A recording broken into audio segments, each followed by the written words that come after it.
Hey tennis fans, I'm Grace Carter and this is Tennis Now presented by Tennis Express. Tennis Express, order today and it ships today.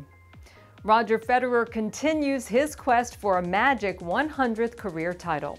The reigning Aussie Open champ carried a 14-match Melbourne winning streak into Oz, but he ran into some controversy. Now remember, in November, Julien Benneteau dropped a major bombshell, charging the Australian Open with repeatedly showing Federer favoritism when it comes to scheduling. He said over the last two Australian Opens, he's played 14 matches because he was a champion, and he played 12 or 13 of those in the night session. Now, you can check out our full video called Federer Faces Favoritism Charge on the Tennis Now YouTube channel to hear the responses of Australian Open Tournament Director Craig Tiley and world number one Novak Djokovic to the preferred scheduling charge. Now, many of you raised some really good points in the comments section that got us to thinking. Does a scheduling star system exist in tennis? Two Grand Slam champions say yes, it does. And they offer slightly different perspectives. In a conference call to promote ESPN's Australian Open coverage, ESPN analysts Chrissy Everett and Patrick McEnroe say that stars absolutely do receive preferred scheduling. Patrick, who won the 1989 Roland Garros doubles title, says that if you think iconic champions like Roger, Serena, Rafa, or Novak don't deserve to play on the biggest stadiums in prime time every time, you're living in a fantasy world. That's according to Patrick McEnroe.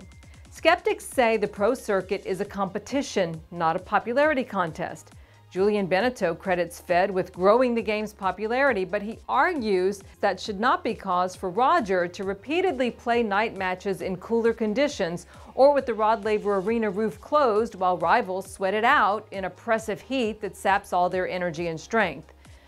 Critics say night play is a big advantage for Federer. McEnroe says get over it because it's part of the slams and players know it. 18-time Grand Slam singles champ Chrissy Everett was one of the biggest draws in the sport during her reign at the top of the game. Chrissy agrees that scheduling favoritism does exist, and she stresses three key points on this issue. Number one, stars sell the sport, so scheduling them on stadium is smart business and it's fan-friendly. Roger and Serena have been tremendous tennis ambassadors, and because they're both 37, they're likely to play limited schedules this year. That magnifies every match that they play and demands their presence on center stage because we don't know how much longer they're going to play. Chrissy believes that tournaments should do a better job of trying to balance schedules and be a little more sensitive to the match times and court assignments of lower-ranked players to try to keep some of the competitive balance in scheduling. Is there a little bit of favoritism towards them? Yes, she says, but they've earned it, and it's all about earning it. This isn't all about tennis matches, it's also about entertainment, Chrissy says. At the same time, the tournament directors do have to be sensitive, especially when it's a major tournament, to make sure that everybody has the best schedule that they can have. Now, we put the ball in your court again.